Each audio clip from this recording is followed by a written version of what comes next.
I dropped by my son-in-law's house unannounced. I walked in, and I froze. My daughter was on her knees in front of her father-in-law. He was grabbing her by the hair, saying, "I'm going to teach you how a real woman should act in her husband's house." The truck's engine ticked as it cooled in the driveway. Stephen Danner sat with his hands still on the steering wheel, staring at the modest ranch house his daughter shared with her husband. The afternoon sun cut harsh angles across the vinyl siding, making everything look washed out and tired. 3 weeks. That's how long it had been since Rose had answered his calls with anything more than clipped one-word responses. He killed the engine. The silence that followed felt wrong, somehow, too thick. Through the windshield, he could see Rose's garden, the one she'd been so excited about last spring, choked with weeds now, the tomato plants brown and sagging against their cages. His chest tightened. Stephen climbed out of the truck, his work boots crunching on the gravel. His hands still smelled like motor oil despite scrubbing them twice before leaving the shop. He'd closed early, something he never did on a Thursday. But the knot in his stomach had been there all week, growing tighter each time. Rose's voice on the phone sounded smaller, more distant. The side gate stood slightly ajar. He pushed through it, the hinges squeaking. The backyard was quiet except for the hum of a neighbor's air conditioning unit. Rose's car sat in the carport, so she was home. That should have been reassuring. It wasn't. He approached the side door, the one that led into the kitchen. Rose used to leave it unlocked during the day when she was home. Trusting the neighborhood, trusting everything. His hand found the knob. It turned. The moment he stepped inside, he heard it. A man's voice, not Levi's, deeper, rougher. The words were indistinct at first, muffled by the hallway, but the tone cut through everything else. Sharp, cruel, dripping with something that made Stephen Unk's muscles go rigid. He moved through the kitchen without thinking, past the dishes in the sink, past the faded curtains Rose had hung last year. His pulse thundered in his ears, but his breathing stayed controlled, steady. Years of holding it together during his late wife's illness had taught him how to function through fear. The hallway opened into the living room, and there it was, the moment that would split his life into before and after. Rose was on her knees on the beige carpet. Her face was contorted, not in pain, but in something worse. Humiliation. Terror. A man stood over her, his thick fingers tangled in her hair, wrenching her head back at an angle that made Stephen's vision go white at the edges. Leonard Pike, Rose's father-in-law, 62 years old, barrel-chested, with the kind of face that always looked like it was on the edge of anger. His flannel shirt was rolled up to his elbows, and his grip on Rose's hair was so tight, Stephen could see the tension in his forearm. "I'm going to teach you how a real woman should act in her husband's house." Leonard's voice was low, vibrating with false righteousness. "This backtalk, this disrespect, it ends today. You hear me?" Stephen's daughter was crying, not sobbing, but silent tears streaming down her cheeks. Her hands were pressed against the carpet, trembling. And Levi Pike, Rose's husband, the man she'd married 3 years ago in a ceremony filled with white flowers and promises, stood near the doorway to the kitchen, arms crossed, watching. His face wasn't angry or distressed. It was blank, complicit. Stephen Unk's voice cut through the room like a blade. "Let go of her right now." 3 heads turned.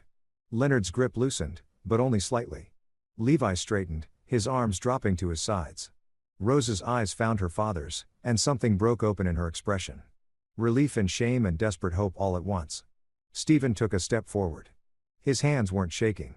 That surprised him. They hung loose at his sides, ready, but not clenched. His voice came out even, controlled, carrying the weight of every ounce of restraint he was using. "Not to cross the room and break Leonard Pike's arm." I said, "Let go." Leonard released Rose's hair and stepped back, his expression shifting into something that might have been meant to look casual, innocent, like Stephen had just walked in on a friendly conversation. The transition was so smooth, it was sickening. "Stephen." Leonard's tone was almost jovial. "Didn't know you were stopping by. Get up, Rose." Stephen didn't look at Leonard. He kept his eyes on his daughter. "Get your shoes. You're coming home with me." Rose started to rise, her movements shaky.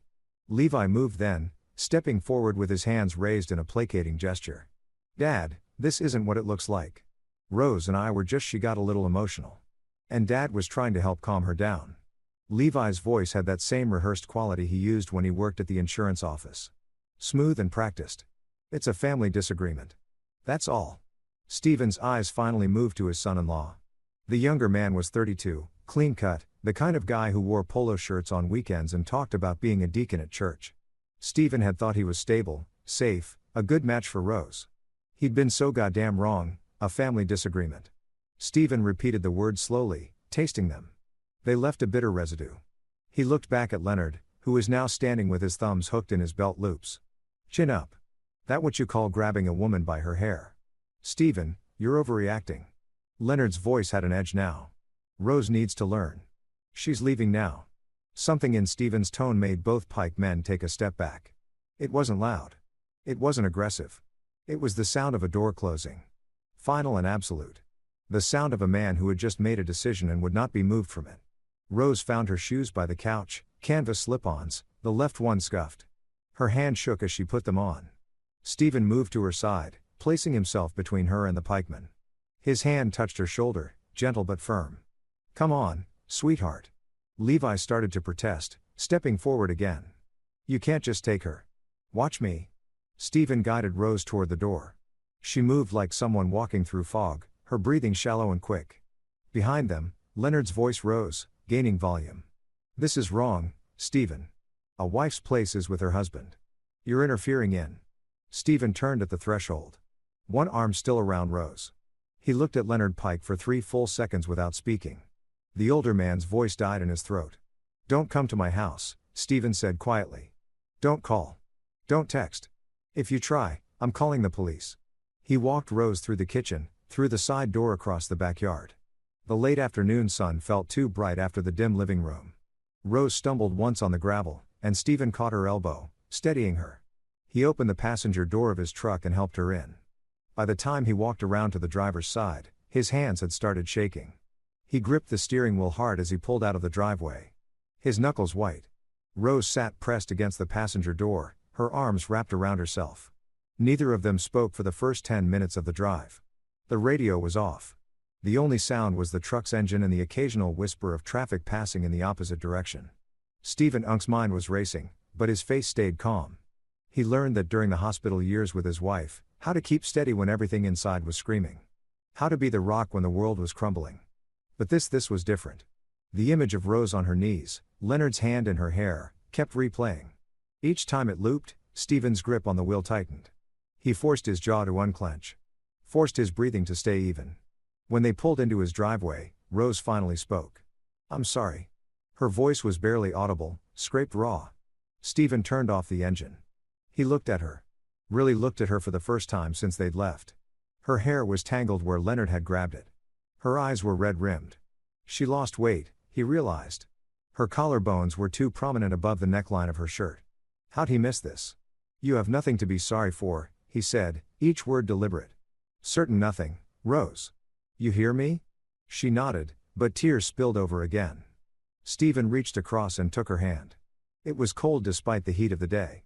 Come on, let's get inside. The kitchen table had been his wife's favorite spot. She'd spent mornings there with her coffee, reading the paper, watching the birds of the feeder outside the window. After she died 6 years ago, Stephen had kept everything exactly the same. Same table, same chairs, same faded placemats. Sometimes it comforted him, sometimes it itched. Now Rose sat in her mother's chair. Both hands wrapped around a mug of tea she hadn't touched. The steam had stopped rising 20 minutes ago. Outside, the sun was setting, painting the kitchen in shades of orange and amber. Stephen sat across from her, waiting, not pushing. He made the tea, set out some crackers she hadn't eaten, and then just sat, quiet, present. Finally, Rose's voice broke the silence. It wasn't always like this. Stephen nodded. Didn't interrupt. When we first got married, Levi was different. Or maybe he wasn't. Maybe I just didn't see it. Her fingers traced the rim of the mug. His family is traditional, he said. Close and kid. They have rules about how things should be. Jitter rolls. I thought it was just, old-fashioned, not harmful. She looked up at her father. The shame in her eyes cut him. When did it change? He asked gently. About a year in, maybe 6 months after we moved into that house. Rose took a shaky breath. Leonard started coming over a lot. He'd sit at our kitchen table and talk to Levi about how to manage a household. I thought it was weird, but Levi said his dad was just looking out for us.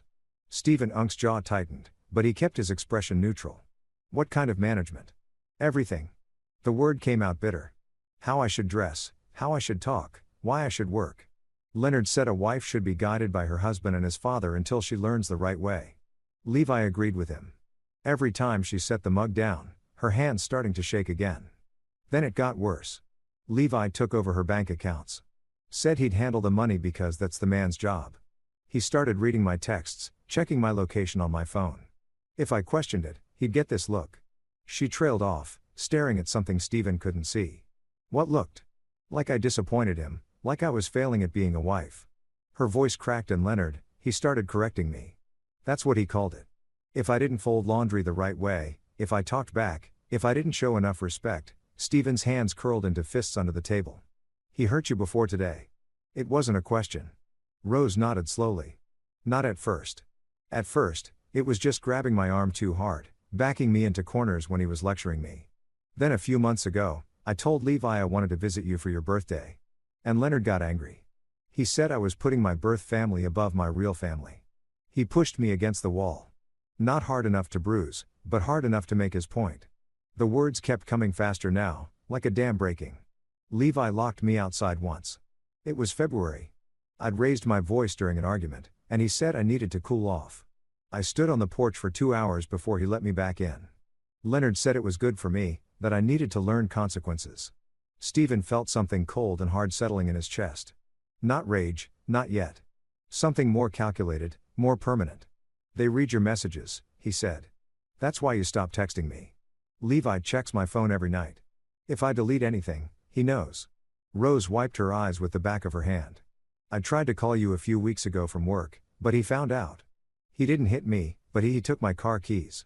Said I couldn't be trusted to drive alone. Leonard backed him up, said it was protective leadership. Today, Stephen said carefully, what happened before I got there? Rose's face went pale. I asked if I could have $20 for groceries. We were out of milk and Levi had the debit card. Leonard was there and he got so angry. Said asking for money was disrespectful. I should have planned better. I tried to defend myself and he grabbed my hair and forced me down. He said her voice dropped to a whisper. He said he was going to teach me how a real woman behaves in her husband's house. The room fell silent except for the tick of the clock on the wall. Stephen watched his daughter, this person he'd raised, who'd been bright and funny and fearless, reduced to this trembling apologetic shell. None of that is love, he thought. But he didn't say it yet. Instead, he asked one more question. Rose, do you want to go back there? Her answer came immediately, desperate. No. God, no. Dad, please don't make me go back. I won't. The certainty in his voice stopped her spiraling. You're staying here for as long as you need. Forever. If that's what it takes. But Levi will. Levi can try. Stephen Unk's voice stayed level, but there was iron underneath. They both can try, but you're my daughter, and I'm not letting anyone hurt you again. Rose broke, then really broke. Not the quiet tears from before, but deep, racking sobs that shook her whole frame. Stephen moved around the table and pulled her into his arms, holding her the way he had when she was small, and the world had scared her. But this wasn't a scraped knee or a bad dream. This was something that had been breaking her systematically, piece by piece, for more than a year. And as Stephen held his daughter while she cried, something crystallized inside him, a decision, a vow, no forgiveness, no compromises, no mercy. The Pike men had made their choices. Now he'd make his. That night, after Rose had finally fallen asleep in the guest room, her old room, really still with the same blue curtains and the bookshelf she'd filled in high school, Stephen sat at his kitchen table with a notepad and pen. The house was quiet around him. The kind of deep silence that comes after midnight in small southern towns when even the crickets have gone to sleep. The fluorescent light over the stove cast everything in a pale clinical glow. He started writing. Not everything, just the facts he knew, the things Rose had told him, the things he'd seen. Physical assault. Leonard grabbing Rose by the hair. Financial control. Levi taking all bank access isolation. Monitoring her phone. Limiting her movement coercion, Leonard's corrections, Levi locking her outside threats, implicit threats about consequences and respect. Stephen stared at the list. It looked stark on paper, clinical, but underneath each line, he could see Rose's face, hear her voice cracking as she described being pushed against walls, grabbed, monitor controlled. His hand moved to the top of the page and wrote one more line. They would try to get her back because they would men like Leonard and Levi didn't just let go of control. They'd come here. They'd make demands. They'd probably bring the whole Pike family. Paint Stephen as the villain. Claim he was turning Rose against them. He needed to be ready. Stephen pulled out his phone and opened a notes app. Started a new timeline. Year 1, marriage seems normal. Year 2, Leonard's increased involvement. Levi's control begins. Year 3. Escalation, physical intimidation, isolation, today's assault. He thought back over the past year, forcing himself to remember the signs he'd dismissed. Rose canceling Sunday dinners last minute. The way she'd started wearing only jeans and loose shirts, nothing colorful anymore.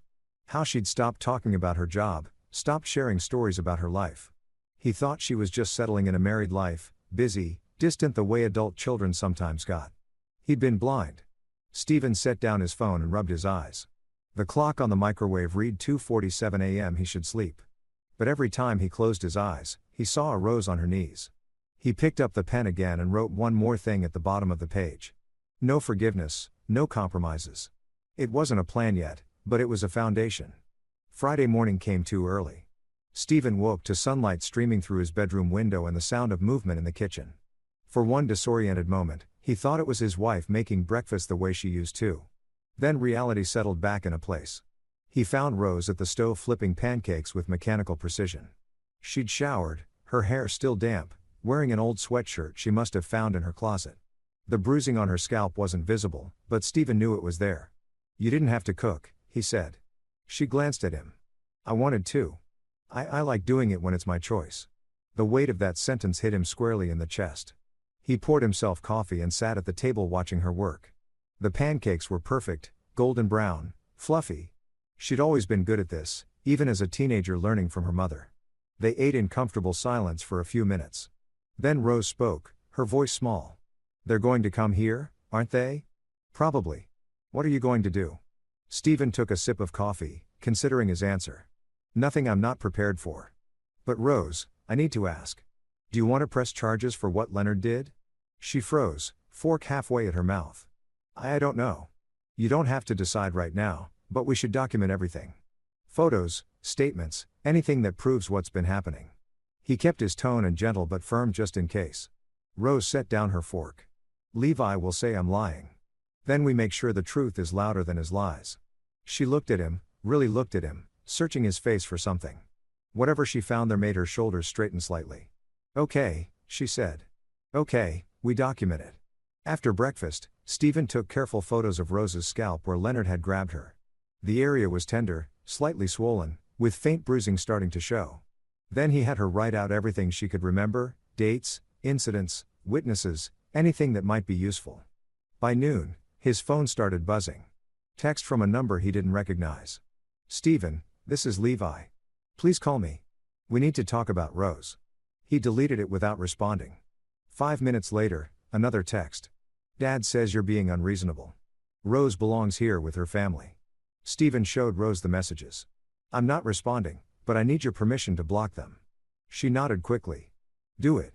He blocked the number. Then he called Rose's workplace, a veterinary clinic where she worked as a receptionist. He spoke to her supervisor, a woman named Janet, who'd hired Rose right out of college. "Janet, this is Stephen Danner, Rose's father. There's been a family emergency and Rose needs some time off." There was a pause. "Is she okay?" "She will be.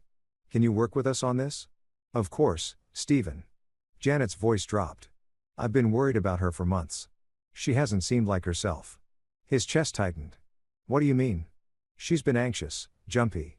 A few times I saw her crying in the break room, but when I asked, she said everything was fine. Her husband started picking her up from work instead of letting her drive herself. I thought it was odd, but it's not your place to ask." "Exactly." Janet sighed. "Tell her take all the time she needs. Her job will be here when she's ready." After the call, Stephen found Rose in her room sitting on the edge of the bed with her phone in her hands. "Your boss sent her support," he said. "And you've got time off approved." Rose nodded absently, still staring at her phone.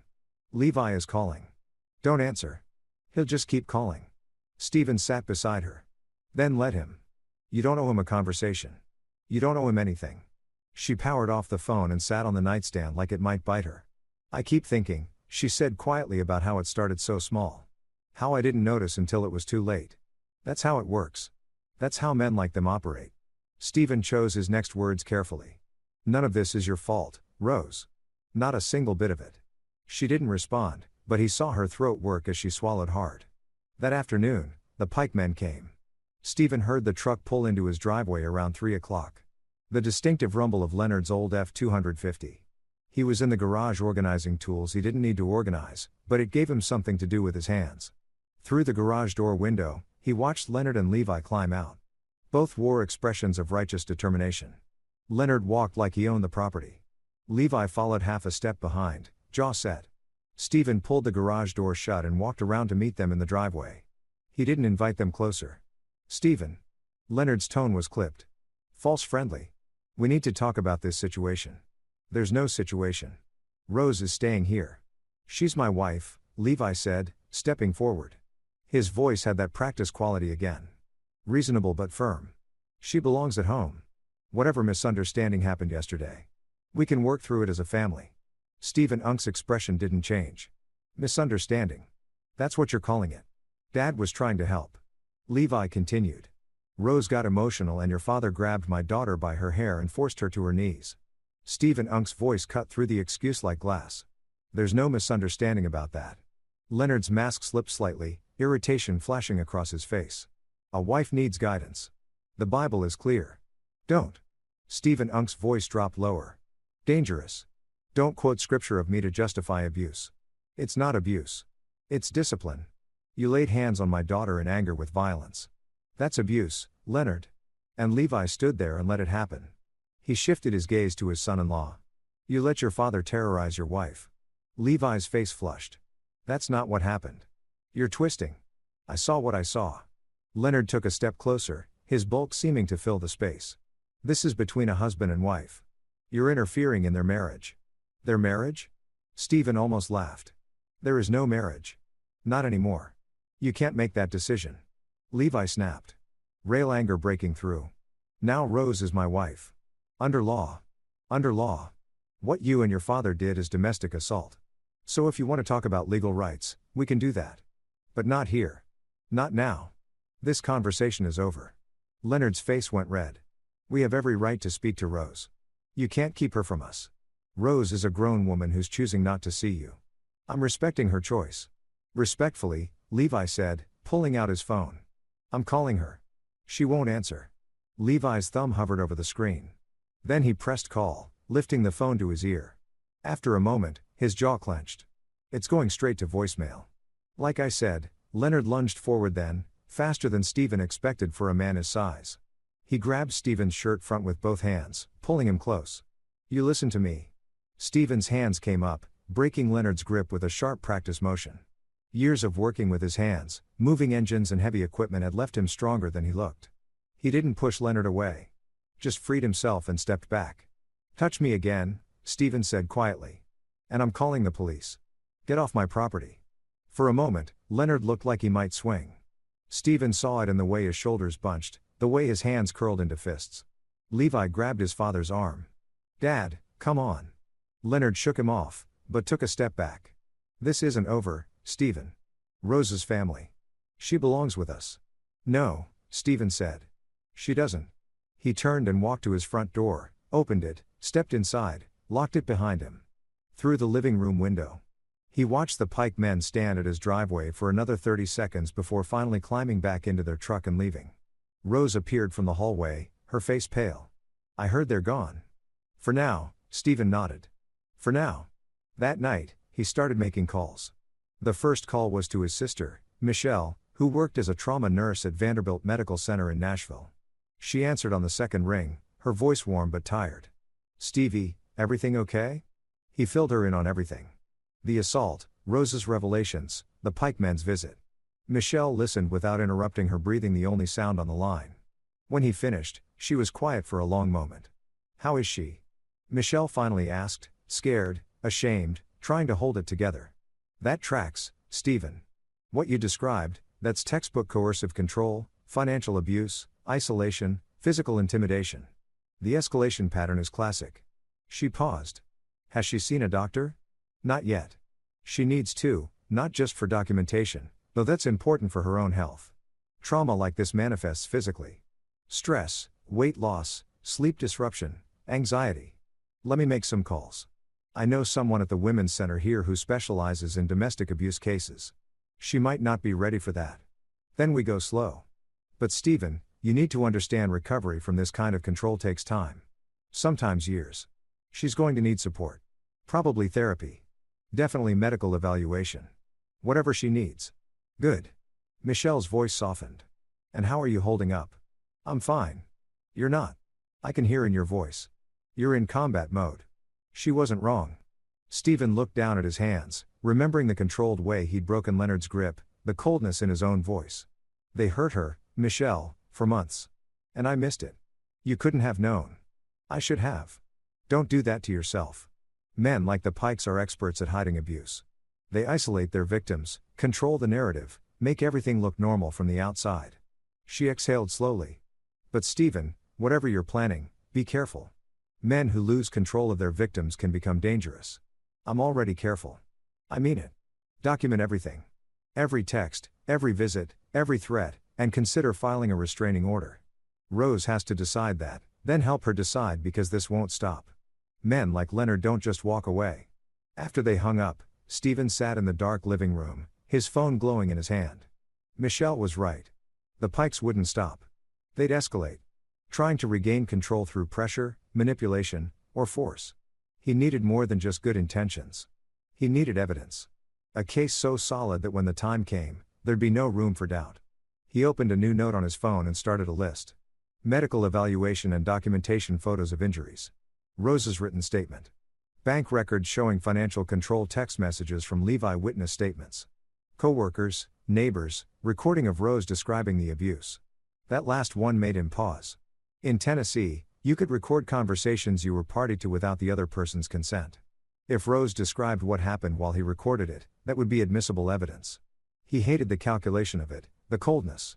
But this wasn't about his comfort. It was about making sure the truth couldn't be buried under Levi's excuses and Leonard's authority. The next morning, he approached Rose carefully over breakfast. I want to record you telling me what happened. Everything with your permission. She looked up from her untouched toast. Why? In case we need it for police, for lawyers, for protection. I won't do it without your consent, and we don't have to use it if you don't want to, but having it might help. Rose considered this. Her fingers tapping against her coffee mug. Okay. Yeah, let's do it. They sat in the living room, Stephen's phone recording between them on the coffee table. Rose spoke for 47 minutes, her voice steady but strained, describing in detail the progression of control, the incident of intimidation, the escalating violence. When she finished, her hands were shaking again. But there was something else in her expression, too. A kind of grim relief. I've never said it all out loud before, she said. Not like that. How does it feel? Terrifying, but also lighter somehow. Stephen saved the recording with a date stamp file name and backed it up to 3 separate locations. Then he reached across and squeezed his daughter's hand. You're brave, Rose. Braver than you know. She shook her head. I'm not brave. I'll let it happen for so long. You survived. That's brave. Before she could argue, Stephen Unk's phone buzzed. A text from an unknown number. This is Janet from the clinic. One of Rose's co-workers wants to talk to you about what she witnessed. Can I give her your number? Stephen showed Rose the message.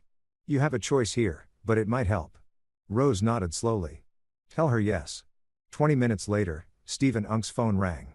A young woman's voice, nervous but determined. Mr. Danner, this is Ashley. I work with Rose at the clinic. Thanks for calling. Is she okay? We've all been so worried. Her husband Ashley trailed off, then gathered herself. Look, I don't know if this helps, but I've seen things. Heard things. If you're trying to help Rose, I want to tell you what I know. Stephen grabbed his notepad. I'm listening. Ashley described 6 months of observations. Levi showing up unannounced to check on Rose during her shifts. Rose crying in the break room and making excuses about stress. A day when Rose came to work with a sore wrist she claimed she'd slept on wrong. Most damning, a conversation Ashley had overheard between Rose and Levi in the parking lot. He was going through her purse, Ashley said, like actually dumping it out on the hood of his truck. He found a receipt for lunch she'd bought for herself, and he got so angry. He told her she was wasting family resources and that she needed to ask permission for purchases. Rose just stood there apologizing over and over. When was this? 3 months ago, maybe late June. Stephen wrote it down. Would you be willing to provide a written statement or testify if it comes to that? Absolutely. Whatever helps Rose. 2 more co-workers called over the next few days. A woman who'd noticed bruises on Rose's arms that she'd hidden with long sleeves in summer. A man who'd seen Leonard Pike corner Rose outside the clinic, lecturing her about proper behavior while Rose shrank against the building. Each conversation added another piece to the picture. And each one made Stephen's resolve harden. On Sunday, a week after the living room incident, Stephen stood in his backyard watering the scraggly lawn and thinking about next steps. Rose was inside reading. Actually reading something she said she hadn't done in months because Levi thought it was wasted time. A car pulled up at the curb. Not the Pikes. Stephen didn't recognize the vehicle at first. A newer Honda sedan, dark green. A young woman got out. Mid-20s, blonde hair pulled back in a ponytail. She looked nervous, glancing around as if checking to see if she was being followed. She approached the fence slowly. "Mr. Danner, that's me. I'm Nora Pike, Levi's sister." She said it quickly, like ripping off a bandage. Stephen Unk's grip tightened on the hose. "If you're here to, I'm not." She held up her hands. "Please, I need to talk to you about my family. About Rose." He studied her for a long moment. There was something different about her. A weariness in her eyes, a tension in her shoulders. Not the aggressive certainty of Leonard or Levi. "Wait here." He turned off the hose and went inside. Found Rose in the living room. "Levi's sister is outside. Does she want to talk?" Rose's face went white. "Nora, what does she want?" "Claims she wants to help, but you don't have to see her. I can send her away." Rose stood, her book falling, forgotten, to the couch. "No, let me talk to her." They went outside together. Nora stood by the fence, hands shoved in her pockets. When she saw Rose, her expression crumpled slightly. "Rose. God, I'm so sorry."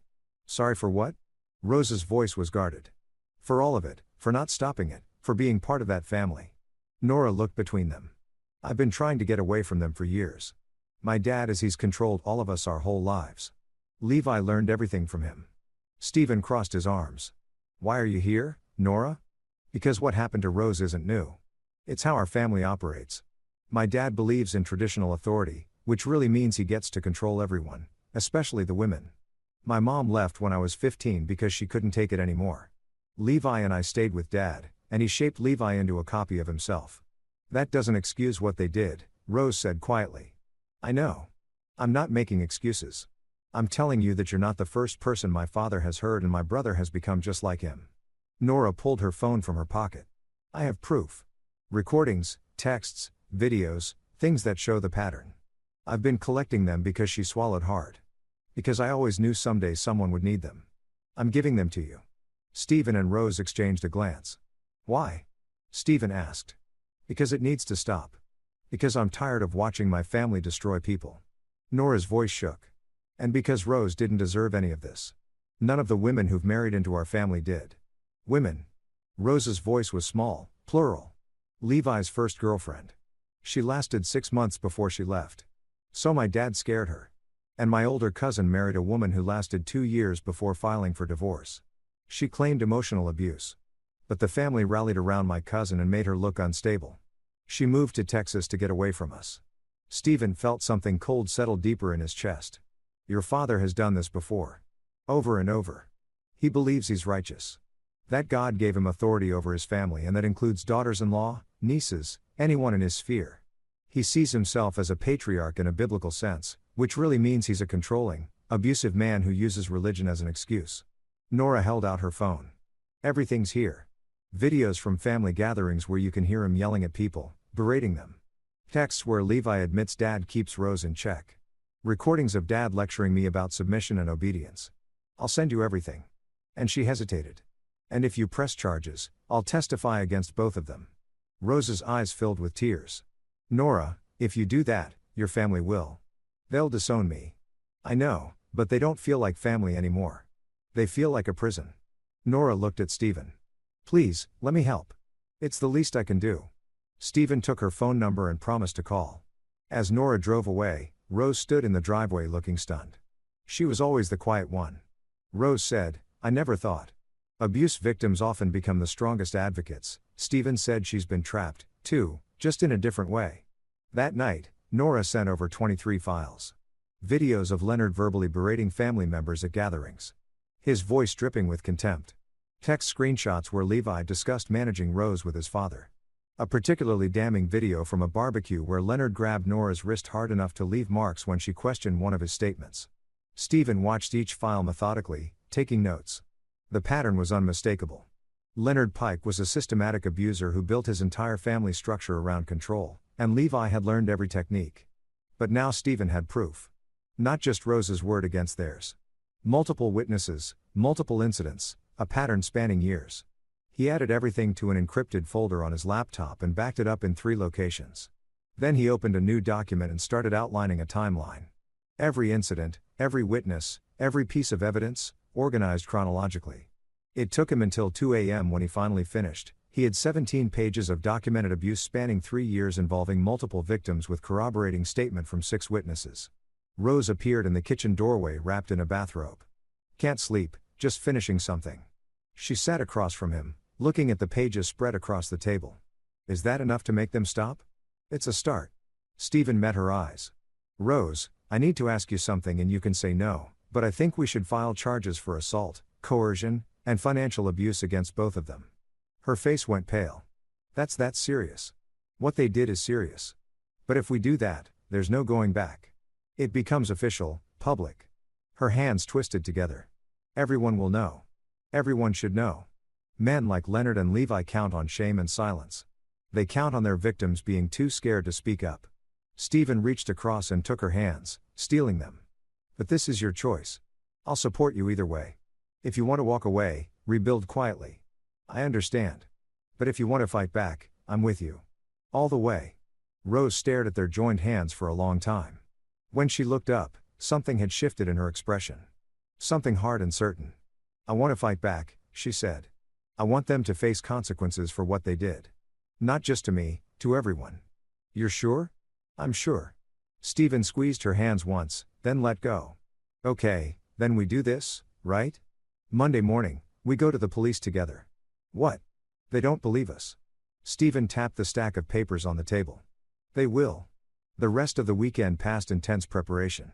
Stephen and Rose went over every detail, making sure the timeline was accurate, the statements were clear, the evidence was organized. Michelle drove up from Nashville on Sunday afternoon to take Rose to a private medical appointment where a doctor documented the physical effects of prolonged stress and noted the healing bruises on her scalp. "Your blood pressure is elevated," the doctor told Rose gently. "You've lost 15 pounds since your last physical. You're showing signs of chronic stress and anxiety. These are all consistent with trauma." The medical report went into the folder. Sunday evening, Stephen sat on his back porch watching the sun set over Cedar Brook. The sky was bruised, purple and orange, the air thick with humidity. He could hear neighbors' conversations drifting over fences, the distant sound of someone's television, the bark of a dog. Normal Sunday, evening sounds, normal life. Except nothing felt normal anymore. Tomorrow would change everything. Once they filed charges, there'd be no taking it back. The Pikes would fight. They'd hire lawyers. They'd try to paint Rose as unstable, him as interfering. They'd use their church connections, their standing in the community, every advantage they had. But Stephen had something they didn't, the truth. And he was willing to fight for it longer and harder than they could fight against it.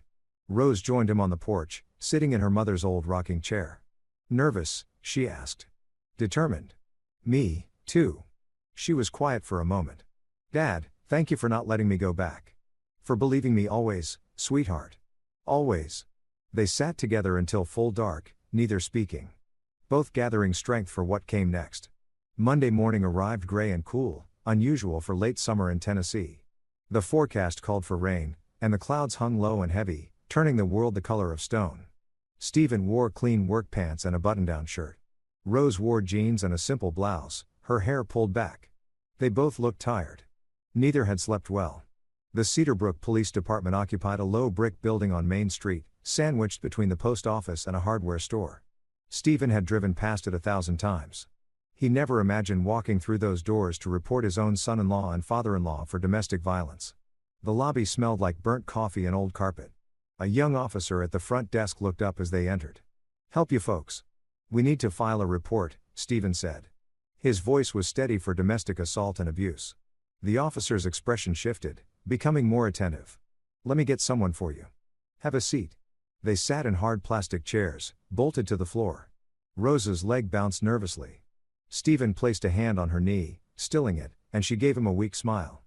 10 minutes later, a woman in plain clothes emerged from the back. Late 40s, dark hair and a practical blonde, sharp eyes that took in everything. "I'm Detective Sarah Morales. Why don't you come back with me?" "No, wait." User said, "Don't use the name Sarah. Let me fix that." 10 minutes later, a woman in plain clothes emerged from the back. Late 40s, dark hair and a practical blonde, sharp eyes that took in everything. "I'm Detective Patricia Morales. Why don't you come back with me?" She led them to a small interview room with a table for chairs and a recording camera mounted in the corner. The walls were beige. The floor was scuffed linoleum. Everything about the space felt designed to strip away pretense. "Before we start," Detective Morales said, settling in her chair, "I want you to know that reporting domestic violence takes courage. We take these cases seriously. I'm going to ask you questions, and some of them might be difficult. Take your time. We'll record this conversation for documentation purposes." "Okay." Rose nodded. Stephen said, "Understood. Who are we talking about here? Who's the victim? Who's the abuser?" "I'm the victim," Rose said, her voice stronger than Stephen expected. "My husband, Levi Pike, and my father-in-law, Leonard Pike." Detective Morales began taking notes. "Tell me what happened." Rose started with last Thursday, the living room, Leonard's assault, Stephen Unk's intervention. Her voice trembled at first, but gained strength as she went. Detective Morales didn't interrupt, just nodded occasionally, her pen moving steadily across the page. When Rose finished that part, the detective looked up, "And your father witnessed this?" "All of it," Stephen confirmed. "I saw Leonard Pike grab my daughter by her hair and force her to her knees. I heard him threaten to teach her how a real woman should act. My son-in-law stood there and did nothing." "Can you describe Leonard Pike's exact actions? How he grabbed her where, how hard?" Stephen described it in careful detail. The grip, the angle, the visible strain on Leonard's forearm, Rose's position on the floor. The detective wrote everything down. "But that's not all." Rose said, "It's been going on for more than a year. The violence, the control, it's systematic." She described the progression. Financial control, phone monitoring, isolation, physical intimidation, Levi locking her outside, Leonard's escalating corrections. Stephen watched Detective Morales' expression shift from professional attention to something harder, more personal. "Do you have evidence of any of this?" the detective asked. Stephen produced the folder. Written statements from Rose, witness statements from her co-workers, text messages, medical documentation, bank records showing financial control, recordings, he said on the table between them. "It's all here." Detective Morales opened the folder and began reading. The room fell silent except for the rustle of paper. 2 pages in, she looked up. "This is extensive. It's systematic." Stephen repeated Rose's word.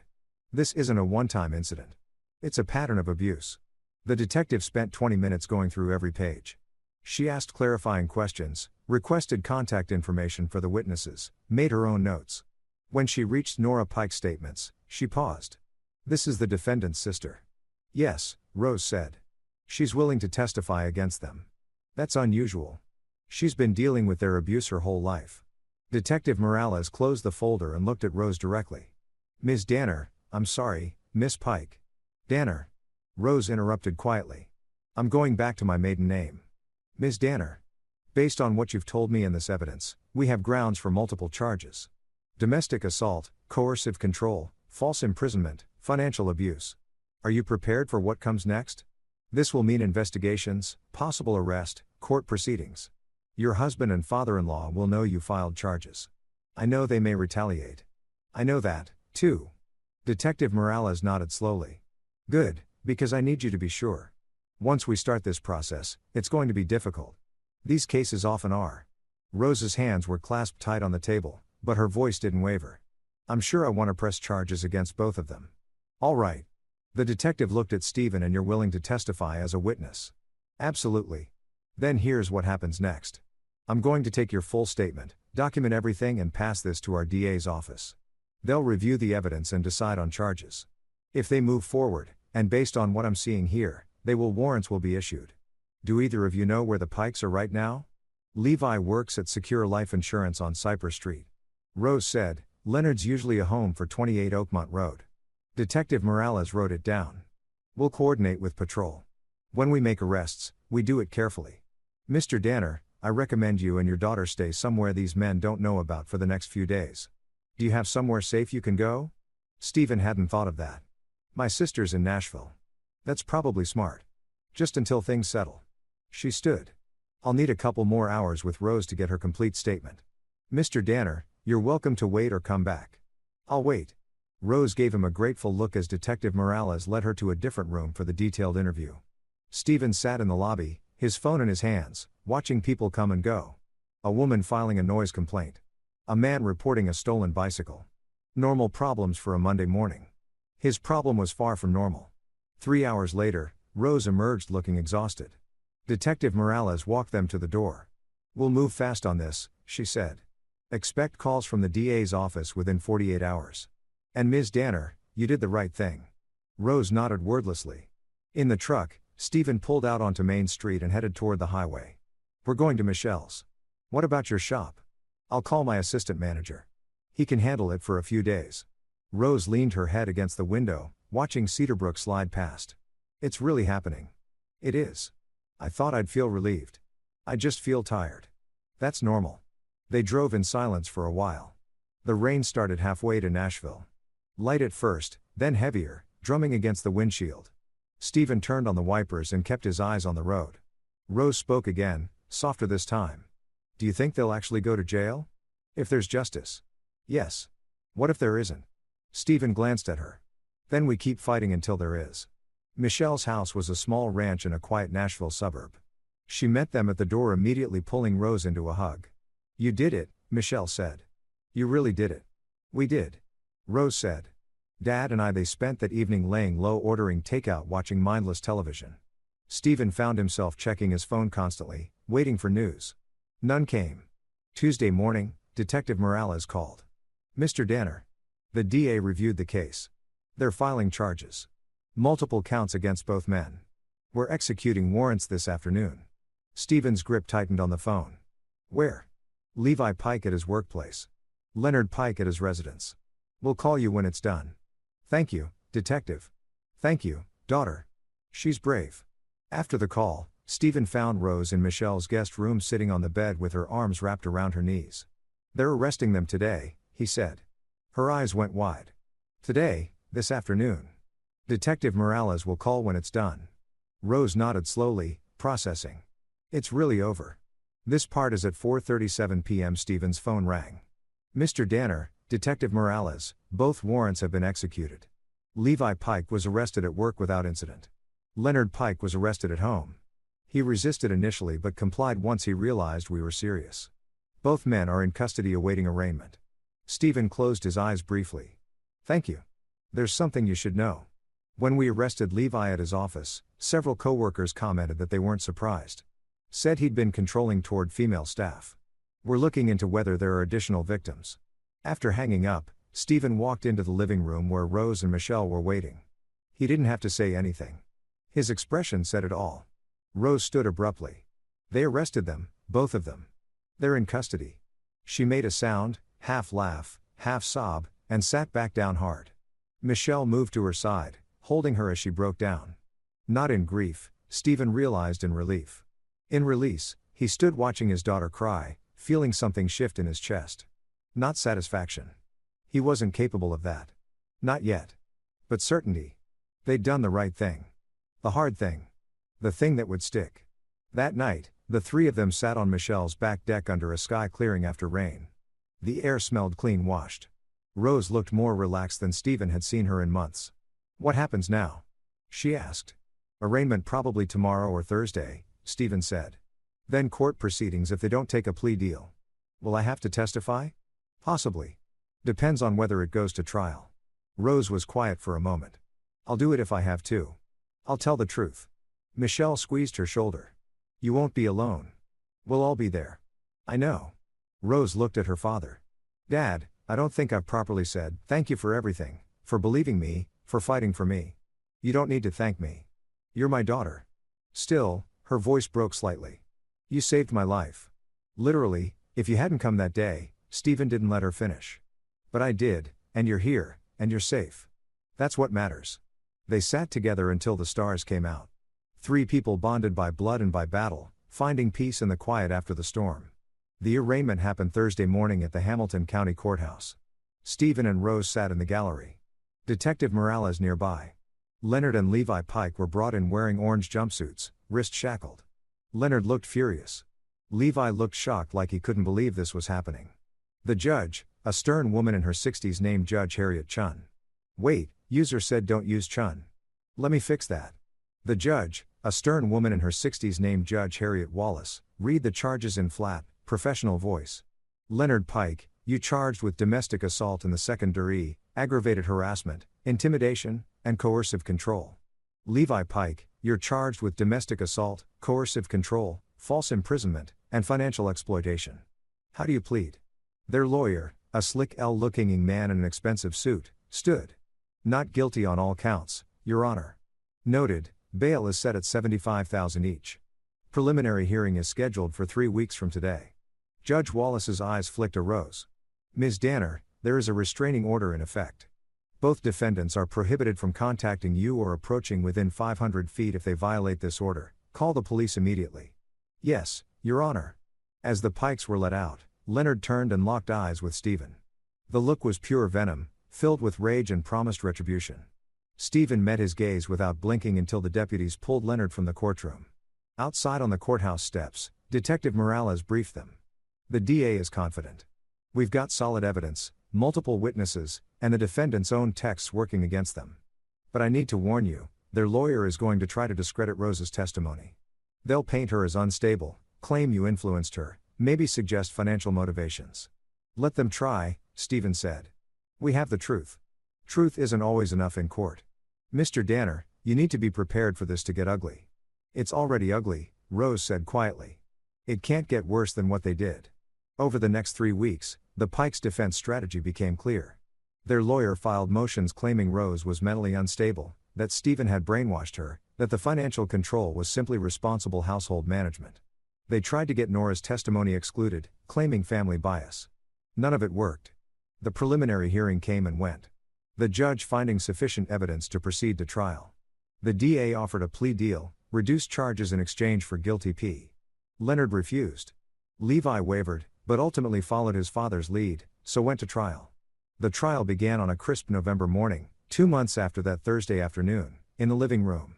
The courthouse buzzed with activity, but courtroom 3B was quiet when they entered, just the sound of shoes on tile and papers rustling. Stephen sat in the front row behind the prosecution table. Rose sat beside him, dressed in a simple navy dress. Her hands folded in her lap. She gained back 5 pounds, the dark circles under her eyes had faded. She looked stronger. The prosecution laid out their case methodically.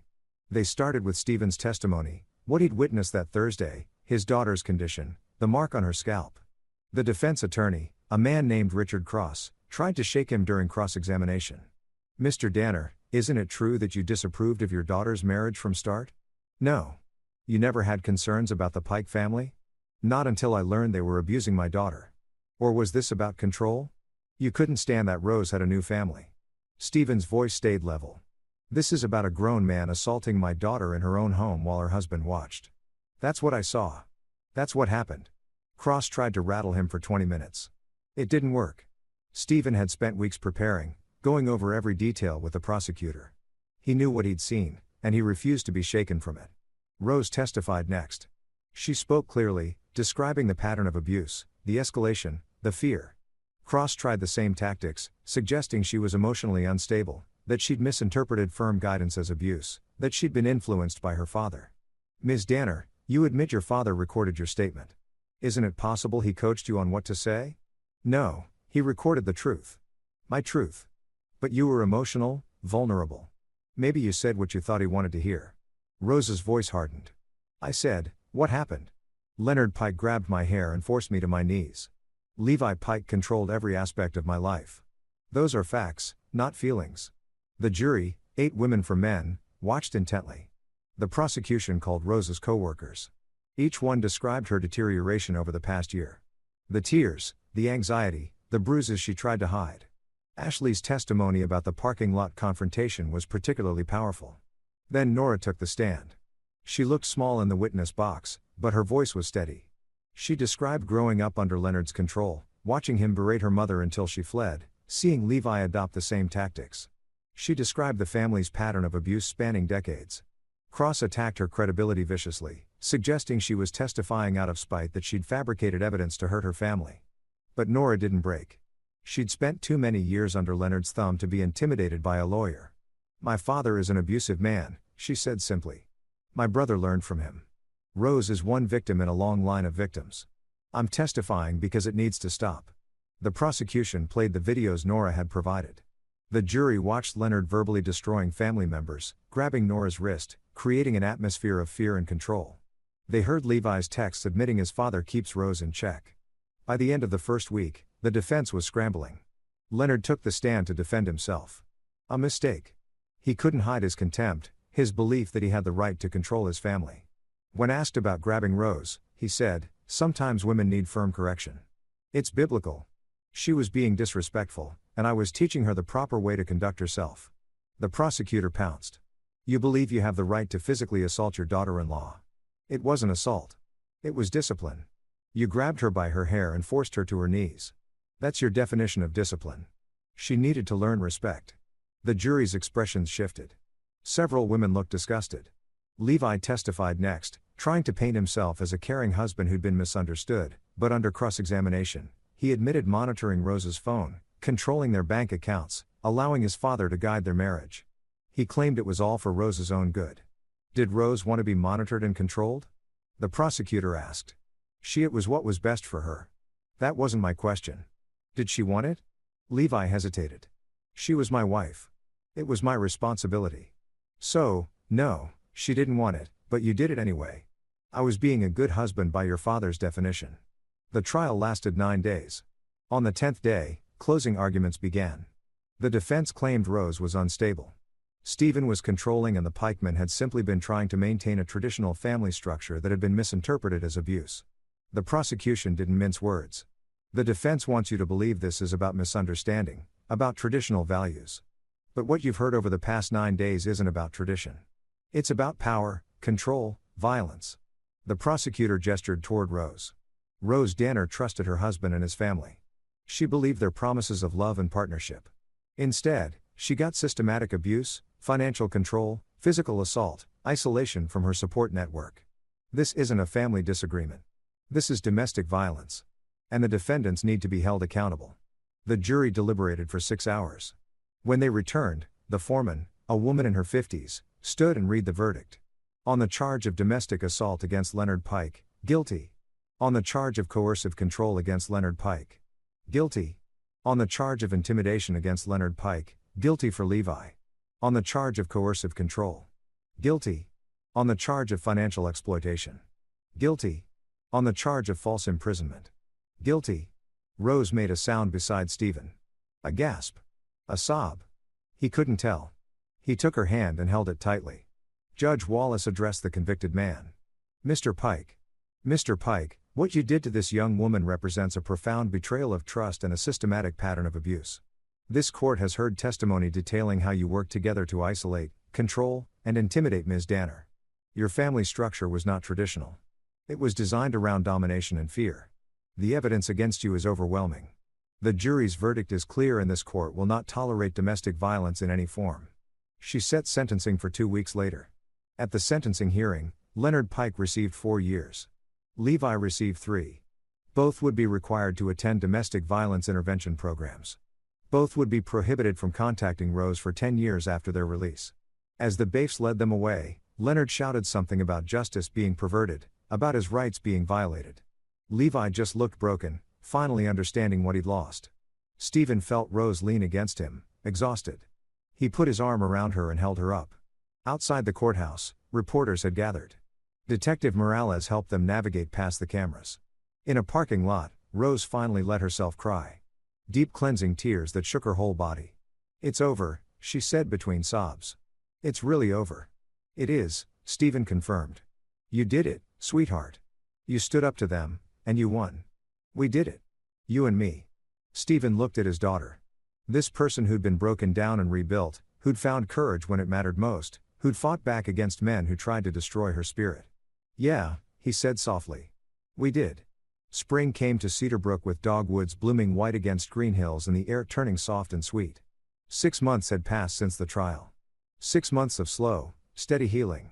Rose had moved into a small rental house on the east side of town, a cottage with a front porch and a yard just big enough for a garden. She'd planted tomatoes again, and this time they were thriving. She'd gone back to work at the clinic part-time, slowly rebuilding relationships with coworkers who testified for her. She'd started therapy 1 hour every week with a woman who specialized in trauma recovery. The divorce had been finalized in February. Rose Danner legally and completely. No ties left to Levi Pike except the memories, and those were fading.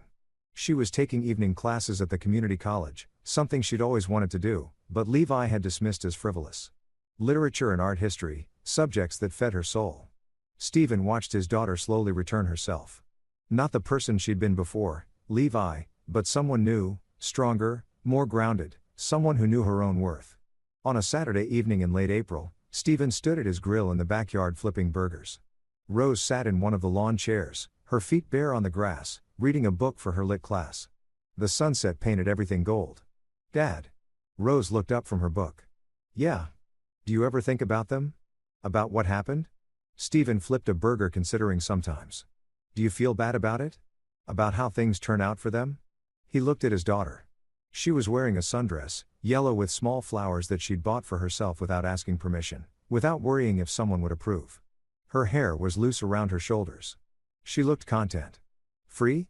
"No," he said simply. "They made their choices. I made mine." Rose nodded slowly, something settling in her expression. "I don't either. I thought maybe I would eventually. Like maybe I'd feel guilty or sad about Levi going to prison, but I just don't. He hurt me. His father hurt me.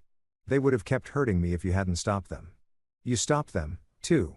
When you walked out that door with me, when you testified, that took more courage than anything I did. We both did what we had to do. We did." They fell into comfortable silence. The kind of quiet that comes from shared experience and deep trust. A cardinal called from the oak tree at the property line somewhere down the street.